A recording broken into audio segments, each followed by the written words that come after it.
Bonsoir à tous et bienvenue à cette édition du 20h sur Equinox Télévision. À la une de ce journal, regain de violence et de tension dans la région du nord-ouest Cameroun. Déjà 3 gendarmes tués en 2 jours dans cette partie du pays. Les 2 derniers ont été abattus à Bamenda et à Bafou, des localités dans lesquelles on a enregistré des multiples affrontements entre forces de sécurité et population ces derniers jours. Les auteurs de ce crime ne sont pas encore identifiés. Le spectre d'une catastrophe du type de celle de Samefoulane à Yaoundé en 1998 plane sur un quartier à Douala. Des produits pétroliers déversés dans un drame du quartier Mbopi, ici dans la capitale économique, exposent la zone à un risque élevé d'incendie. Et comme à Yaoundé en 1998, les populations ont pris d'assaut ce lieu pour recueillir du carburant à l'aide de multiples récipients ce jour. Cela sans prendre en compte le danger qui les guette. Les autorités de la ville sont restées drôlement silencieuses à ce sujet toute cette journée. Et puis à l'étranger, l'opposition maintient la pression dans les rues au Togo. Des milliers de manifestants ont marché depuis hier sur les rues de Lomé pour demander le départ de Faure Gnassingbé au pouvoir depuis 2005. Voilà pour le sommaire. Les détails, c'est dans un instant.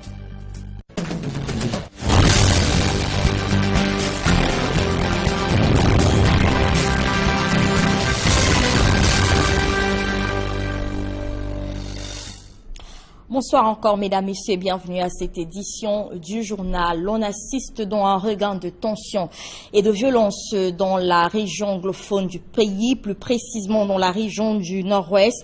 Depuis quelques jours, 2 gendarmes ont encore été tués la nuit dernière dans 2 localités de la région du nord-ouest précisément, et cela à moins de 24 heures après le meurtre d'un autre élément des forces de sécurité. Cela s'est produit à Djakiri, dans la même région. Dans toutes ces localités, on assiste depuis quelques jours à des affrontements vifs entre population et forces de l'ordre. Pour l'heure, les auteurs de ces crimes ne sont pas encore identifiés. Et je vous invite à présent à écouter la réaction du secrétaire d'État à la Défense, Jean-Baptiste Bokam, est revenu sur les circonstances dans lesquelles sont décédés ces 3 gendarmes en marge d'une rencontre à Yaoundé. Le secrétaire d'État à la Défense a réaffirmé la détermination du gouvernement à continuer à maintenir la sécurité des biens et des personnes dans la partie anglophone du pays. L'ambassadeur de France présent à cette rencontre a appelé au calme dans cette partie du Cameroun. Des précisions avec Guy Zogo et Emmanuel Diop. Après que la situation s'est subitement dégradée à Bamenda, avec l'assassinat de 3 gendarmes par des inconnus en 48 heures, le secrétaire d'État à la Défense chargé de la gendarmerie rappelle les circonstances dans lesquelles ces actes sont survenus. Comme hier, aujourd'hui, nous avons perdu cette nuit 2 éléments qui étaient en situation opérationnelle, en train d'assurer le maintien de l'ordre renforcé dans la ville de Bamenda, qui est le chef-lieu d'une des 2 régions où les gens essayent de proclamer leur indépendance. Donc, ils ont été surpris par des terroristes qui les ont agressés, qui malheureusement ont réussi à tuer 2 d'entre eux. Il ajoute que des arrestations ont eu lieu, mais que la recherche d'autres personnes mises en cause dans ces attentats se poursuit.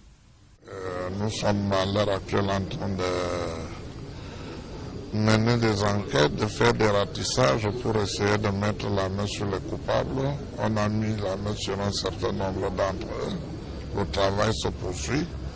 La lutte que nous menons là-bas dépasse aujourd'hui le simple maintien de l'ordre renforcé. Nous avons affaire à une bande de terroristes qui se déguisent en, je crois, séparatistes, sécessionnistes, je crois, alors qu'ils ont un agenda caché. Pour le patron de la gendarmerie, ces actes n'empêchent pas le corps qu'il dirige de contrôler la situation sur le terrain. Rassurez-vous, le gouvernement mettra tout en œuvre pour que l'ordre et la paix règnent dans cette partie du territoire, sans chantage, sans marchandage. Et c'est pour l'intérêt de toute la nation. La nation est une et indivisible. Pour sa part, l'ambassadeur de France au Cameroun dit soutenir le dialogue et appelle à l'arrêt de tout acte de violence. Je ne peux qu'une fois de plus qu'encourager le dialogue et l'arrêt de toute violence. Ça ne mène nulle part. Le Cameroun est un pays que je découvre depuis plus d'un an, fait de multiples atouts, de richesses, de paysages, d'hommes, et vraiment les gens peuvent et doivent vivre ensemble comme ils ont vécu ensemble depuis des décennies. Les questions qui posent des problèmes doivent être débattues dans des enceintes appropriées en excluant toute forme de violence. Pour le moins, c'est un nouveau tournant que la crise anglophone prend avec ces développements. Et nous l'apprenons à l'instant de nos correspondants sur place dans la région du Nord-Ouest. 2 présumés assassins des gendarmes abattus dans cette région ont été neutralisés. L'information a été donnée ce mercredi soir par les forces de sécurité qui n'ont pas, par contre, souhaité dévoiler les identités des assaillants neutralisés. Dans le même temps, l'on apprend de la réunion de sécurité tenue ce mercredi à Kumbo dans la région du Nord-Ouest que l'arme arrachée des mains du gendarme Bienvenu John Lai, qui avait été donc abattu lundi, a été retrouvée dans la journée. Cette arme a donc été retrouvée près d'une église. La journée est restée très tendue dans le Nord-Ouest ce mercredi. Et la crise anglophone qui s'écoule, la partie anglophone du Cameroun a-t-elle quelque chose à voir avec le vaste mouvement observé hier au ministère des Relations extérieures? C'était un soupçon jusqu'ici. Eh bien, ce n'est plus le cas puisque des hauts responsables de ce département ministériel le confirment, même si ces derniers affirment que les mouvements des diplomates camerounais enregistrés hier dans des ambassades répondent à une logique de gestion des carrières. Ces hauts responsables du ministère des Relations extérieures reconnaissent toutefois que la crise sociopolitique que traverse le Cameroun a pu dicter quelques choix. Des précisions dans ce reportage de Guy Zogo, une fois encore. 10 ans après les dernières nominations intervenues au ministère des Relations extérieures, Paul Biya vient d'y redéployer le personnel. Pour le ministre plénipotentiaire hors échelle et ancien chef de la cellule de gestion des carrières des personnels diplomatiques au ministère des Relations extérieures, Apollinaire Tité Amougi, ces nominations s'expliquent par les nécessités dictées par l'organigramme de ce ministère. Les services centraux et extérieurs du ministère des Relations extérieures avaient sous la main des cadres bien formés, en grand nombre, qu'il y avait beaucoup qui étaient en complément d'effectifs en service à l'administration centrale du ministère des Relations extérieures. Et il fallait naturellement que le chef de l'État leur donne des postes de travail responsabilisés et individualisés. Selon ces explications, les critères mis en avant répondent également aux règles prévues par le décret réorganisant la fonction diplomatique au Cameroun. Il y a une parfaite symétrie entre les grades de ceux qui ont été promus hier et les fonctions auxquelles ils ont été promus. Et c'est une disposition qui est prévue en l'article 136 et 137 du décret du chef de l'État organisant le ministère des Relations extérieures, qui veut que quand on est secrétaire des Affaires étrangères, on occupe une fonction équivalente. Quand on est conseiller des Affaires étrangères, on occupe une fonction équivalente. Il en va de même pour les ministres plénipotentiaires. Il en résulte sur le terrain un chamboulement de grande ampleur qui intervient aussi après la gestion plutôt moyenne de la crise anglophone. Tout ce qui pouvait encore avoir prétention en application du décret de 1987 fixant le cycle de rotation dans les missions diplomatiques et les services centraux ont été redéployés ailleurs. Sinon, tout ce qui était allé au-delà des 7 ans de service prévus par le texte de référence dont j'ai parlé ont été systématiquement rappelés à la centrale. Ça veut donc dire qu'en ce moment, l'outil diplomatique au niveau des collaborateurs des chefs de mission diplomatiques a été renouvelé pratiquement à 99%. Au demeurant, poursuit le diplomate, ce redéploiement rassure les diplomates camerounais. Certainement qu'aujourd'hui, l'état d'esprit est meilleur et les jeunes vont se sentir rassérénés, rassurés et plus engagés à se mobiliser comme tel a toujours été le cas derrière les objectifs de politique extérieure. Dans une sorte de plaidoyer pro-domo, Apollinaire Tité Amougi rejette les accusations d'attentisme portées contre la diplomatie camerounaise et rappelle les principes de cette profession. La diplomatie, ce n'est pas un spectacle public. La diplomatie étant encore de souveraineté, aménage ses processus de prise de décision, son calendrier, son agenda, hors du grand public. Ce qui fait que les attentes ou la perception du grand public ne sont pas forcément celles de la diplomatie, parce que c'est un corps qui mérite de mûrir les décisions qu'il faut prendre, d'expliquer ces décisions, parce qu'il y va de la visibilité, de l'identité, de l'authenticité et du rayonnement d'un État. Tout de même, il aura fallu 10 ans pour que les diplomates camerounais soient à nouveau à l'honneur. Et parmi les mouvements observés hier au ministère des Relations extérieures, une nomination qui fait polémique, il s'agit de celle de l'épouse de Maurice Kamto, président du MRC, le mouvement pour la renaissance du Cameroun, parti de l'opposition. Certains y voient un copinage entre l'ex-ministre du régime et le pouvoir en place. Pour le ministre plénipotentiaire Apollinaire Tita Mougui, cette diplomate chevronnée a été promue pour son mérite et la polémique soulevée à l'heure actuelle n'a pas lieu d'être. Nous l'écouterons sur ce sujet dans nos prochaines éditions d'information. Je le dis, un scandale écologique expose les populations du lieu-dit Pongodi au quartier Mbopi à Douala à un risque élevé d'incendie et même des infections.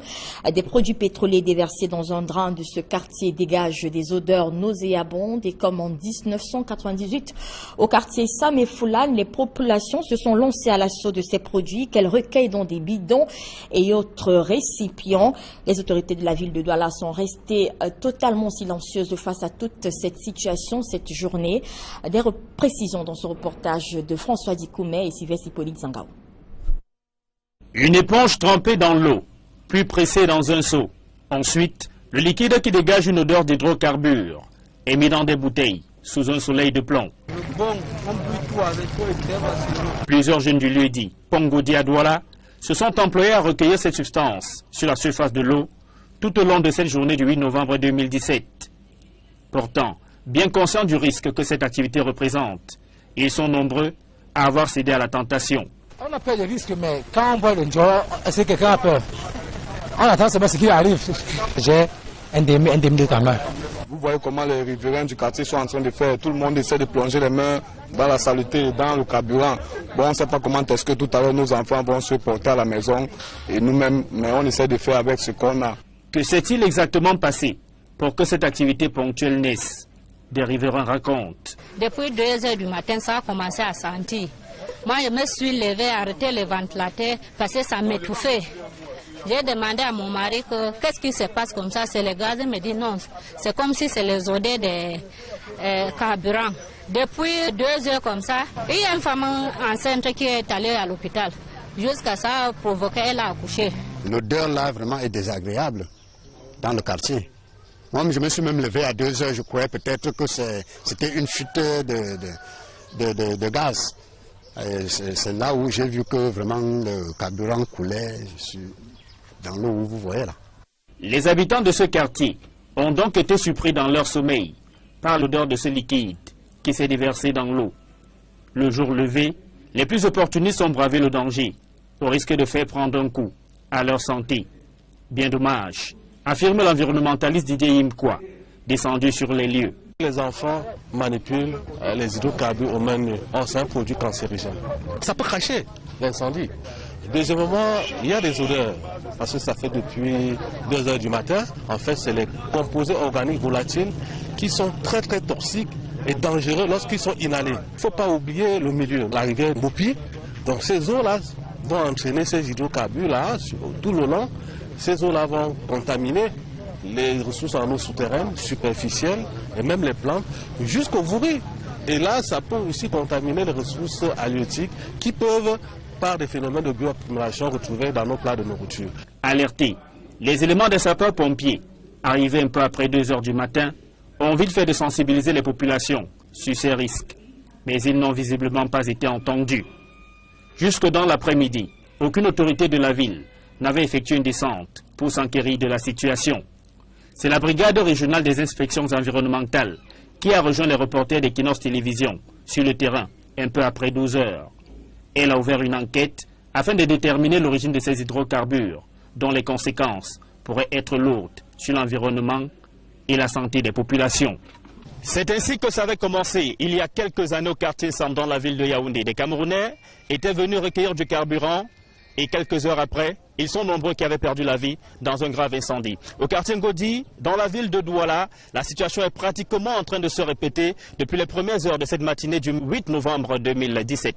Et sur le théâtre des opérations pour Equinox Télévision, François Dikoumé, Sylvestre Hippolyte Zangao. Et je vous propose à présent de suivre la réaction du contrôleur régional des inspections environnementales du littoral qui semblait lui-même ne pas maîtriser la situation ce matin. Paul Fotsing est au micro de Sylvestre Hippolyte Zangao. Nous sommes en train de constater qu'il n'y a plus d'époulements tels que les témoignages des uns et des autres sont en train de signaler. Nous on constate une eau un peu claire avec les traces. Quelques traces d'hydrocarbures, donc on ne peut pas se prononcer. Mais pour l'instant, on nous a montré un regard là-bas en haut, sortant d'une barrière, ce qui fait que l'investigation va nous permettre d'établir les responsabilités et de voir qu'est-ce que la loi prévoit, les sanctions prévues par la loi. Sur les hydrocarbures, on sent les odeurs et l'échantillon que nous avons prélevé et les traces même. Tout à fait autre chose à présent. Une association interdite de marche à Yaoundé, dans la capitale. La marche de l'association nationale des opérateurs du secteur informel prévue ce jour dans la capitale Yaoundé a été interdite par les autorités administratives. L'initiateur entendait aller jusqu'à la présidence de la République, porter leurs revendications au chef de l'État lui-même. Il s'agit entre autres du recasement des opérateurs du secteur informel, recasement instruit depuis septembre 2014. Autre revendication, le remboursement des Camerounais foués par le projet PID, le programme international pour le développement. Je vous propose à présent de suivre cette réaction de Yimga Moussa, c'est le président de cette association des opérateurs du secteur informel. Le remboursement de l'argent de PID est escroqué par la coopération France-Cameroun parce que les gens ont utilisé le drapeau de la France pour escroquer les opérateurs du secteur informel. Ils ont escroqué plus de 4 milliards. Il fallait apporter 10% pour l'apport personnel.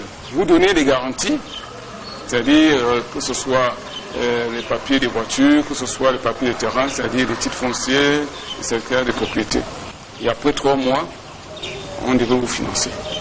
Mais chose curieuse, les acteurs et les prestataires ont fait donc cela. Et à la fin, n'ont pas eu ni le financement, ni le paiement de leurs factures. Moi, je ne parle de suivi. Il y a le problème de ce recasement que je t'avais demandé, c'est-à-dire l'extension du marché Mokolo. Parce que le marché Mokolo, c'est 11 hectares. Mais avec 5 hectares qui est occupé, nous avons donc proposé au chef d'État les 6 hectares, c'est-à-dire l'extension du marché Mokolo, les 6 hectares. Mais malheureusement, ces gens, quand nous avons des institutions, ils ont bafoué les institutions du chef d'État. Nous nous avons posé la question de savoir, est-ce que ces ministres-là, est-ce que le chef d'État a encore la même mise sur ces ministres? Parce que quand il finit de voler l'argent qu'il a donné pour recadrer le secteur informel, ils organisent les marches vers l'avenue de 20 mai pour dire au chef d'État que le pays se porte bien. Et avoir dénoncé le détournement de fonds publics, ça nous a coûté 21 jours au leader, garde à vue administrative. Et laissez-moi vous dire, si les enfants n'arrivent plus à manger, ces jeunes avec des diplômes dans leur poche, ils ne parviennent pas à se nourrir, ni envoyer les enfants à l'école. Ils sont abandonnés eux-mêmes sur la pluie. C'est pourquoi nous disons que la récréation est terminée. L'approche CASEM au service des petites et moyennes entreprises dans la région de l'Est, la méthode japonaise d'accompagnement des entreprises vient d'être présentée aux opérateurs économiques du soleil levant. Plus pratique et moins onéreuse, l'approche CASEM permet de booster les entreprises. Explication Benjamin Issam. Les PME de la région de l'Est ont désormais de quoi booster leur performance. Inspiré du modèle japonais d'accompagnement des PME, le gouvernement vient d'implémenter l'approche Kaizen. Il faut dire que le programme Kaizen, dont nous lançons l'implémentation aujourd'hui dans les autres régions, a été lancé depuis 2015 par le ministre en charge de PME, en collaboration avec notre assistant technique, la JICA, la coopération japonaise. Donc pendant cette période, nous avons pu former des consultants privés et publics et nous nous sommes dit l'agence de promotion des PME doit s'approprier après la phase pilote ce programme pour accompagner les PME à améliorer leur performance. L'agence de promotion des petites et moyennes entreprises a déjà introduit le concept dans 40 PME et formé une quarantaine de consultants et d'inspecteurs. 10 petites et moyennes entreprises ont été sélectionnées dans la région de l'Est. Lorsque nous avons engagé la phase de sélection des entreprises, la région de l'Est a été celle qui a eu plus d'entreprises qui ont répondu positivement au programme Kaizen.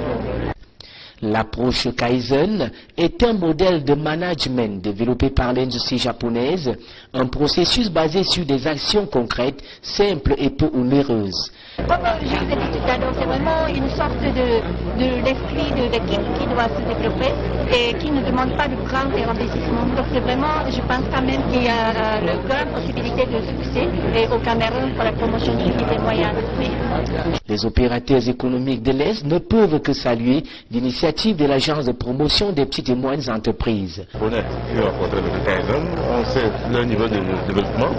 Et chez nous, on peut appliquer ces méthodes. C'est pas simple, ça n'a pas besoin de création. C'est juste de l'ordre dans l'entreprise, l'ordre dans les finances, l'ordre dans la gestion, l'ordre même dans le travail, le savoir-faire aussi.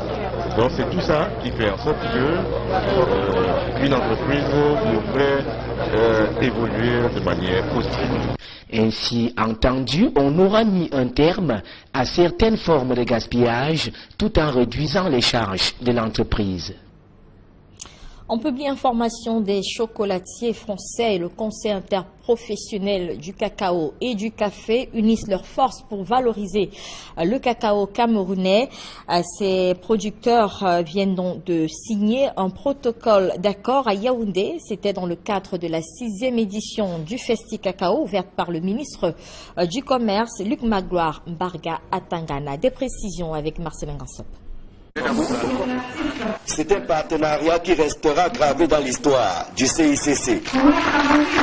L'interprofession se met aux côtés des maîtres chocolatiers français pour apporter une pierre de plus à la valorisation du cacao camerounais. La plus-value évidente est de pouvoir proposer à terme à l'ensemble de nos adhérents un cacao de qualité, de pure origine venant du Cameroun et qui puisse être utilisé dans nos recettes et donc vendu dans nos boutiques. Donc ce que je leur conseillerais aujourd'hui, c'est d'écouter et de suivre scrupuleusement tous les conseils et les bonnes pratiques qui vont être implémentées d'ici peu par le CICC sur le terrain. Le protocole d'accord signé par le président du CICC et celui de la Confédération des chocolatiers et confiseurs de France vise le renforcement de la professionnalisation des producteurs, ce à travers la généralisation des formations aux bonnes pratiques et à la démarche zéro défaut sur le cacao made in Cameroun. L'intérêt à leur niveau étant qu'ils auront un prix vraiment au-dessus de ce que offre le marché de cacao à Londres. Mais c'est subordonné à la qualité. Quelqu'un qui veut venir vendre son cacao qui a été mal fermenté, qui a été mal séché, les chocolatiers avec lesquels on a signé la convention aujourd'hui ne prendront pas ce produit. Les producteurs, et notamment ceux du programme New Generation du CICC, sont les principaux bénéficiaires du partenariat naissant. À charge pour eux de produire un cacao de qualité supérieure, répondant aux exigences des chocolatiers français. Une des motivations des chocolatiers à venir au Cameroun, c'est justement le projet New Generation. Maintenant, il est juste question, avec ces jeunes, de les organiser dans des coopératives bien structurées, bien fortes. Et c'est à ça que le CICC va s'atteler, pour que ces jeunes qui ont déjà tous les prérequis, qui pratiquement en 3 ans de formation sont en mesure de vous faire du cacao zéro défaut. Une conférence thématique et une fois exposition constituent les autres temps forts de la 6e édition de Festi Cacao. Occasion pour les acteurs de la filière de présenter les fruits de leur ingéniosité. Aujourd'hui, nous avons voulu montrer les 1 millième de ce qu'on peut faire avec le cacao. Là, je vais vous parler du nectar de cacao qui se fait à base de la poudre de cacao, du lait. Le lait est très riche en calcium, en magnésium et tout ça. Globalement, ça devient une boisson très vitaminée. Les difficultés qu'on a aujourd'hui, c'est de pouvoir conditionner notre liqueur en bouteille. Au-delà de la crise, l'excellence. Tel est le thème qui encadre cette 6e édition de Festi Cacao. Un instant de réarmement moral des acteurs de la filière qui ne doivent aucunement baisser les bras devant la chute vertigineuse des prix. Les perspectives sont prometteuses et l'espoir est permis. Nous avons pensé en nouant ce partenariat avec la Confédération des chocolatiers et confiseurs de France. Nous avons voulu, n'est-ce pas, aller vers ce type de cacao fait main, si vous permettez l'expression, c'est-à-dire la transformation artisanale, les marchés de niche qui, eux, sont de loin rémunérateurs. Imaginez aujourd'hui la tablette qui se vend facile autour de 13 € et le retour au producteur, il n'est pas loin de, bon, on va dire 2 à 3 €. C'est-à-dire quelque chose comme 1300, 1500. C'est beaucoup mieux que des 800 à 900 francs aujourd'hui, bord champ. La page de Festi Cacao 2017 est tournée. Rendez-vous est pris pour la 7e édition en 2018, avec l'espoir que le marché connaîtra une remontée des prix à la hauteur des sacrifices et attentes des producteurs. Toujours dans la chemise des publi-informations, le nouveau préfet du département du Fako vient d'effectuer une visite à la Sonara à Limbé, occasion pour le nouveau patron de cette unité administrative de faire connaissance avec le fonctionnement de cette entreprise. Cette visite rentrait dans le cadre de sa tournée socio-économique. Des précisions dans ce reportage. La Société nationale de raffinage Sonara accueille un invité de marque dans ses locaux. Il s'agit d'Engamba Emmanuel Ledoux, préfet du département du Fako, région du Sud-Ouest. Pour cette première visite de prise de contact à la Sonara, le directeur général de la structure, Ibrahim Talbamala, a mis les petits plats dans les grands. Tout le staff administratif, regroupé dans la prestigieuse salle de réunion, s'est mobilisé pour immortaliser ces vies d'échange avec l'autorité administrative. Dans son allocution, le directeur général de la Sonara, Ibrahim Talbamala, a remercié son hôte pour les dispositions sécuritaires mises en place pour la protection de cet important pôle économique qu'est la Sonara pendant les périodes de troubles.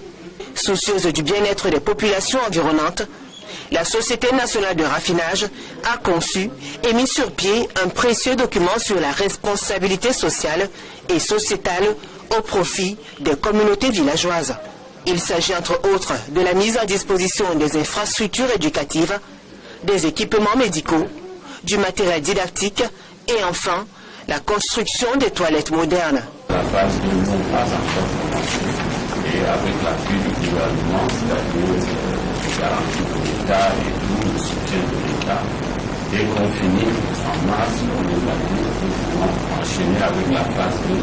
Et l'avantage de la phase 2, c'est qu'au-delà de donner une marge aux bénéficiaires et l'amélioration, le traitement du pétrole brut camerounais et seulement, ça crée aussi des emplois pendant la période du projet.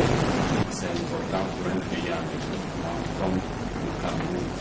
Des œuvres saluées par le préfet du département du Fako. Ça rappelle toujours to let people understand and I think that's the reason why the GOGA took the initiative of making his encourage to let people accomplish what the activities of Sonara, which is the most important in this country. Ce dernier a réaffirmé sa détermination et son engagement pour une collaboration étroite avec la Sonara. La tournée économique du préfet s'est achevée par une visite guidée à l'usine de la Sonara. La délégation a pu apprécier l'impressionnant matériel utilisé par la structure. La Société nationale de raffinage a été créée en 1973. Depuis le démarrage du raffinage, elle dessert non seulement la sous-région Semac, mais aussi d'autres régions du continent africain et même au-delà. Cette note à l'étranger avant de refermer ce journal. L'opposition togolaise, nous le disions, maintient la pression sur le régime de Faure Gnassingbé Eyadema.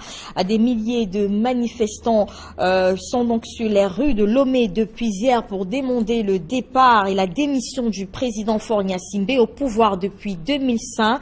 Cet Egbolaire répond à l'appel de l'opposition qui exige la fin du règne du président Faure Gnassingbé.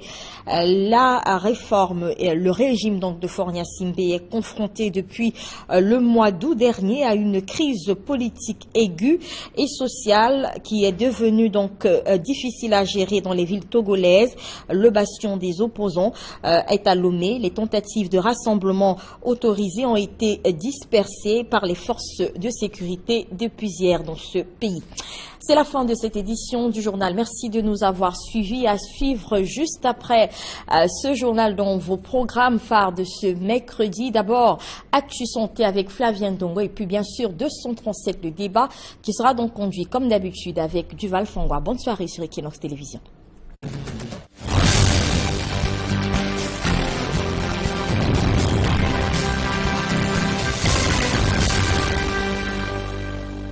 S'explique par les nécessités dictées par l'organigramme de ce ministère. Les services centraux et extérieurs du ministère des Relations extérieures avaient sous la main des cadres bien formés, en grand nombre, qu'il y avait beaucoup qui étaient en complément d'effectifs en service à l'administration centrale du ministère des Relations extérieures. Et il fallait naturellement que le chef de l'État leur donne des postes de travail responsabilisés et individualisés. Selon ces explications, les critères mis en avant répondent également aux règles prévues par le décret réorganisant la fonction diplomatique au Cameroun. Il y a une parfaite symétrie entre les grades de ceux qui ont été promus hier et les fonctions auxquelles ils ont été promus. Et c'est une disposition qui est prévue en l'article 136 et 137 du décret du chef de l'État organisant le ministère des Relations extérieures, qui veut que quand on est secrétaire des affaires étrangères, on occupe une fonction équivalente. Quand on est conseiller des affaires étrangères, on occupe une fonction équivalente. Il en va de même pour les ministres plénipotentiaires. Il en résulte sur le terrain un chamboulement de grande ampleur qui intervient aussi après la gestion plutôt moyenne de la crise anglophone. Tout ce qui pouvait encore avoir prétention en application du décret de 1987 fixant le cycle de rotation dans les missions diplomatiques et les services centraux ont été redéployés ailleurs. Sinon, tout ce qui était allé au-delà des 7 ans de service prévus par le texte de référence dont j'ai parlé ont été systématiquement rappelés à la centrale. Ça veut donc dire qu'en ce moment, l'outil diplomatique au niveau des collaborateurs des chefs de mission diplomatique a été renouvelé pratiquement à 99%. Au demeurant, poursuit le diplomate, ce redéploiement rassure les diplomates camerounais. Certainement qu'aujourd'hui, l'état d'esprit est meilleur et les jeunes vont se sentir rassérénés, rassurés et plus engagés à se mobiliser comme tel a toujours été le cas derrière les objectifs de politique extérieure. Dans une sorte de plaidoyer pro-domo, Apollinaire Tité Amouri rejette les accusations d'attentisme portées contre la diplomatie camerounaise et rappelle les principes de cette profession. La diplomatie, ce n'est pas un spectacle public. La diplomatie étant encore de souveraineté, aménage ses processus de prise de décision, son calendrier, son agenda, hors du grand public. Ce qui fait que les attentes ou la perception du grand public ne sont pas forcément celles de la diplomatie, parce que c'est un corps qui mérite de mûrir les décisions qu'il faut prendre, d'expliquer ces décisions, parce qu'il y va de la visibilité, de l'identité, de l'authenticité et du rayonnement d'un État. Tout de même, il aura fallu 10 ans pour que les diplomates camerounais soient à nouveau à l'honneur. Et parmi les mouvements observés hier au ministère des Relations extérieures, une nomination qui fait polémique. Il s'agit de celle de l'épouse de Maurice Kamto, président du MRC, le mouvement pour la renaissance du Cameroun, parti de l'opposition. Certains y voient un copinage entre l'ex-ministre du régime et le pouvoir en place. Pour le ministre plénipotentiaire Apollinaire Tita Mougui, cette diplomate chevronnée a été promue pour son mérite et la polémique soulevée à l'heure actuelle n'a pas lieu d'être. Nous l'écouterons sur ce sujet dans nos prochaines éditions d'information. Je le dis, un scandale écologique expose les populations du lieu dit Pongodi au quartier Mbopi à Douala à un risque élevé d'incendie et même des infections. Poursuit. Nous sommes à l'heure actuelle en train de mener des enquêtes, de faire des ratissages pour essayer de mettre la main sur les coupables. On a mis la main sur un certain nombre d'entre eux. Le travail se poursuit. La lutte que nous menons là-bas dépasse aujourd'hui le simple maintien de l'ordre renforcé. Nous avons affaire à une bande de terroristes qui se déguisent en, je crois, séparatistes, sécessionnistes ou quoi, alors qu'ils ont un agenda caché. Pour le patron de la gendarmerie, ces actes n'empêchent pas le corps qu'il dirige de contrôler la situation sur le terrain. Rassurez-vous, le gouvernement mettra tout en œuvre pour que l'ordre et la paix règnent dans cette partie du territoire, sans chantage, sans marchandage. Et c'est pour l'intérêt de toute la nation. La nation est une et indivisible. Pour sa part, l'ambassadeur de France au Cameroun dit soutenir le dialogue et appelle à l'arrêt de tout acte de violence. Je ne peux qu'une fois de plus qu'encourager le dialogue et l'arrêt de toute violence. Ça ne mène nulle part. Le Cameroun est un pays que je découvre depuis plus d'un an, fait de multiples atouts, de richesses, de paysages, d'hommes, et vraiment les gens peuvent et doivent vivre ensemble comme ils ont vécu ensemble depuis des décennies. Les questions qui posent des problèmes doivent être débattues dans des enceintes appropriées en excluant toute forme de violence.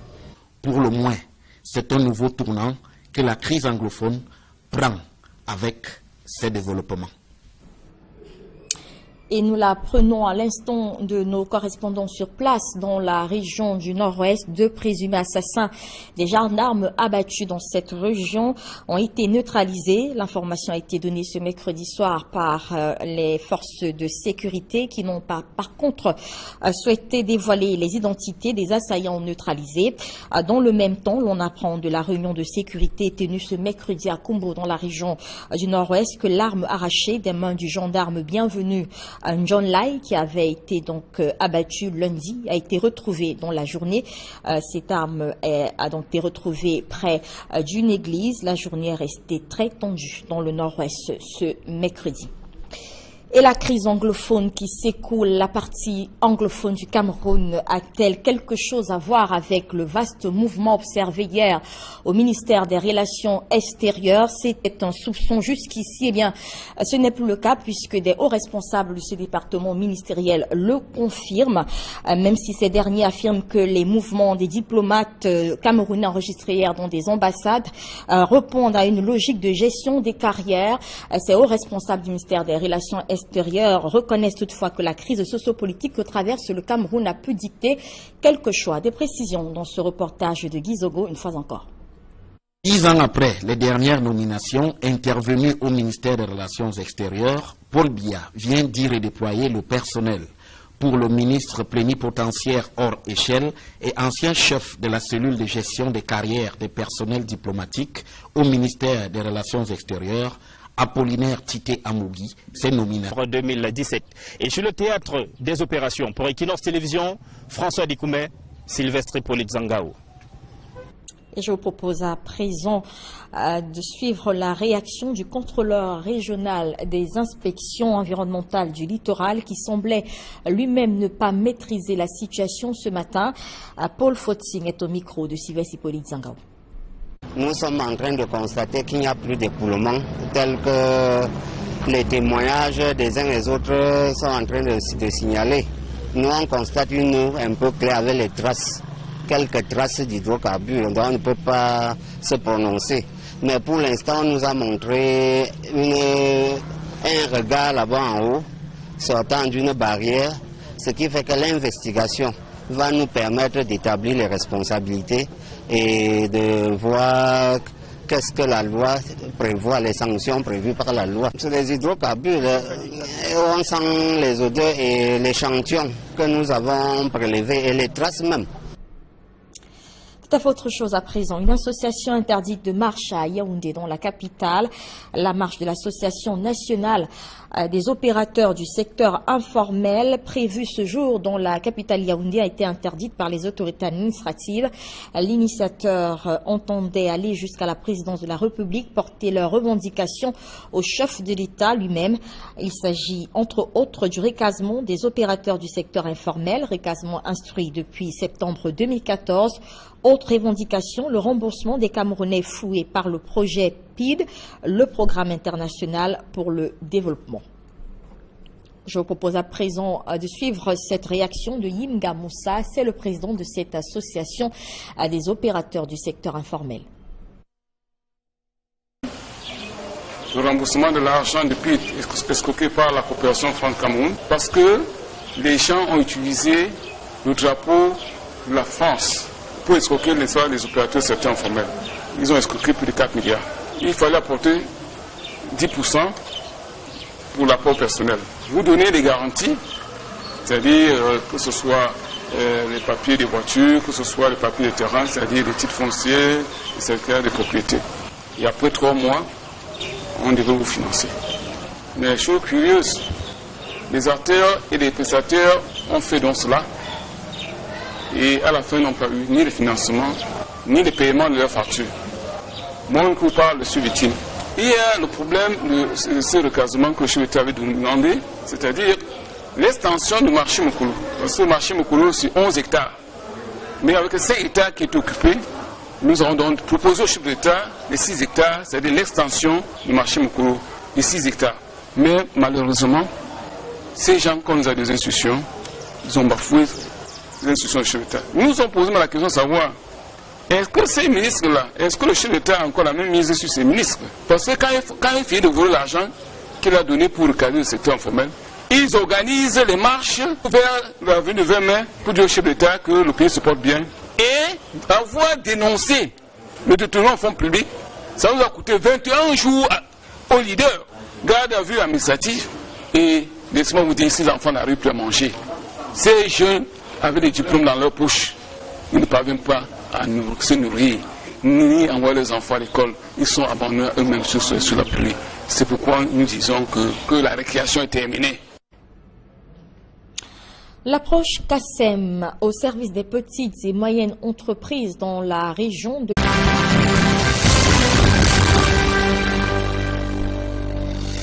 Bonsoir à tous et bienvenue à cette édition du 20h sur Equinox Télévision. À la une de ce journal, regain de violence et de tension dans la région du nord-ouest Cameroun. Déjà 3 gendarmes tués en 2 jours dans cette partie du pays. Les 2 derniers ont été abattus à Bamenda et à Bafou, des localités dans lesquelles on a enregistré des multiples affrontements entre forces de sécurité et population ces derniers jours. Les auteurs de ce crime ne sont pas encore identifiés. Le spectre d'une catastrophe du type de celle de Samefoulane à Yaoundé en 1998 plane sur un quartier à Douala. Des produits pétroliers déversés dans un drame du quartier Mbopi, ici dans la capitale économique, exposent la zone à un risque élevé d'incendie.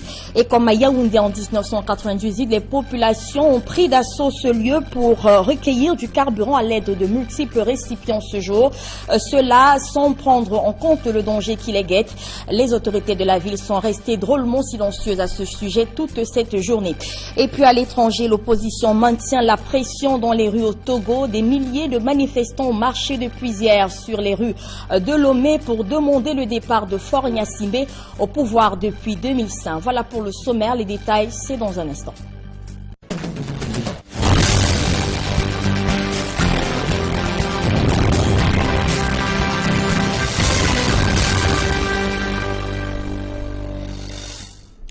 Bonsoir encore, mesdames, messieurs, et bienvenue à cette édition du journal. On assiste dans un regain de tension et de violence dans la région anglophone du pays, plus précisément dans la région du Nord-Ouest. Depuis quelques jours, 2 gendarmes ont encore été tués la nuit dernière dans 2 localités de la région du Nord-Ouest précisément, et cela à moins de 24 heures après le meurtre d'un autre élément des forces de sécurité. Cela s'est produit à Djakiri, dans la même région. Dans toutes ces localités, on assiste depuis quelques jours à des affrontements vifs entre population et forces de l'ordre. Pour l'heure, les auteurs de ces crimes ne sont pas encore identifiés. Et je vous invite à présent à écouter la réaction du secrétaire d'État à la Défense, Jean-Baptiste Bokam, est revenu sur les circonstances dans lesquelles sont décédés ces 3 gendarmes en marge d'une rencontre à Yaoundé.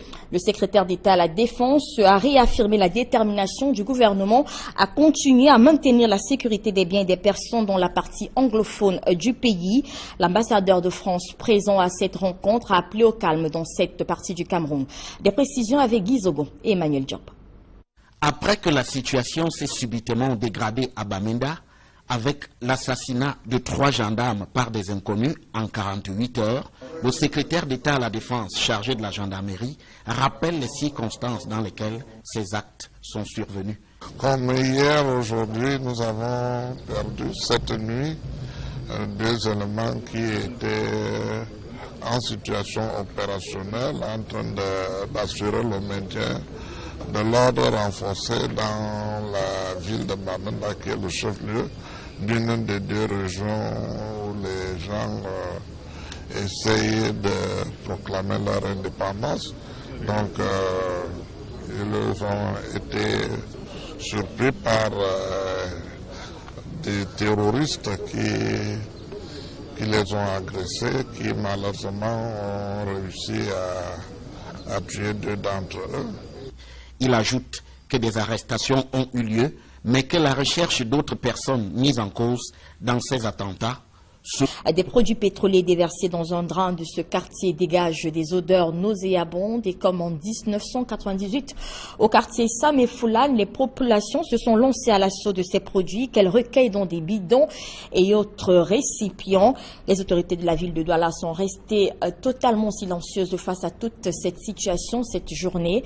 Des précisions dans ce reportage de François Dikoumé et Sylvestre Hippolyte Zangao. Une éponge trempée dans l'eau, plus pressé dans un seau. Ensuite, le liquide qui dégage une odeur d'hydrocarbures est mis dans des bouteilles sous un soleil de plomb. Plusieurs jeunes du lieu dit Pongodi à Douala se sont employés à recueillir cette substance sur la surface de l'eau tout au long de cette journée du 8 novembre 2017. Pourtant, bien conscients du risque que cette activité représente, ils sont nombreux à avoir cédé à la tentation. On a peur des risques, mais quand on voit le jour, est-ce que quelqu'un a peur? On attend seulement ce qui arrive. J'ai un demi quand même. Vous voyez comment les riverains du quartier sont en train de faire. Tout le monde essaie de plonger les mains dans la saleté, dans le carburant. Bon, on ne sait pas comment est-ce que tout à l'heure nos enfants vont se porter à la maison et nous-mêmes, mais on essaie de faire avec ce qu'on a. Que s'est-il exactement passé pour que cette activité ponctuelle naisse? Des riverains racontent. Depuis 2 heures du matin, ça a commencé à sentir. Moi, je me suis levée, arrêté le ventilateur parce que ça m'étouffait. J'ai demandé à mon mari qu'est-ce qui se passe comme ça, c'est le gaz. Il me dit non, c'est comme si c'est les odeurs des carburants. Depuis 2 heures comme ça, il y a une femme enceinte qui est allée à l'hôpital. Jusqu'à ça, provoqué, elle a accouché. L'odeur là vraiment est désagréable dans le quartier. Moi, je me suis même levé à 2 heures, je croyais peut-être que c'était une fuite de gaz. C'est là où j'ai vu que vraiment le carburant coulait dans l'eau où vous voyez là. Les habitants de ce quartier ont donc été surpris dans leur sommeil par l'odeur de ce liquide qui s'est déversé dans l'eau. Le jour levé, les plus opportunistes ont bravé le danger. au risque de faire prendre un coup à leur santé. Bien dommage, affirme l'environnementaliste Didier Imkwa, descendu sur les lieux. Les enfants manipulent les hydrocarbures au menu. Or, c'est un produit cancérigène. Ça peut cacher l'incendie. Deuxièmement, il y a des odeurs, parce que ça fait depuis 2 heures du matin. En fait, c'est les composés organiques volatiles qui sont très toxiques et dangereux lorsqu'ils sont inhalés. Il ne faut pas oublier le milieu, la rivière Moupi. Donc ces eaux-là vont entraîner ces hydrocarbures-là tout le long. Ces eaux-là vont contaminer les ressources en eau souterraines, superficielles et même les plantes jusqu'au vouri. Et là, ça peut aussi contaminer les ressources halieutiques qui peuvent, par des phénomènes de bioaccumulation, retrouver dans nos plats de nourriture. Alertés, les éléments des sapeurs-pompiers, arrivés un peu après 2 heures du matin, ont vite fait de sensibiliser les populations sur ces risques. Mais ils n'ont visiblement pas été entendus. Jusque dans l'après-midi, aucune autorité de la ville n'avait effectué une descente pour s'enquérir de la situation. C'est la brigade régionale des inspections environnementales qui a rejoint les reporters d'Equinox Télévision sur le terrain un peu après 12 heures. Elle a ouvert une enquête afin de déterminer l'origine de ces hydrocarbures, dont les conséquences pourraient être lourdes sur l'environnement et la santé des populations. C'est ainsi que ça avait commencé il y a quelques années au quartier Sam dans la ville de Yaoundé. Des Camerounais étaient venus recueillir du carburant et quelques heures après, ils sont nombreux qui avaient perdu la vie dans un grave incendie. Au quartier Ngodi, dans la ville de Douala, la situation est pratiquement en train de se répéter depuis les premières heures de cette matinée du 8 novembre.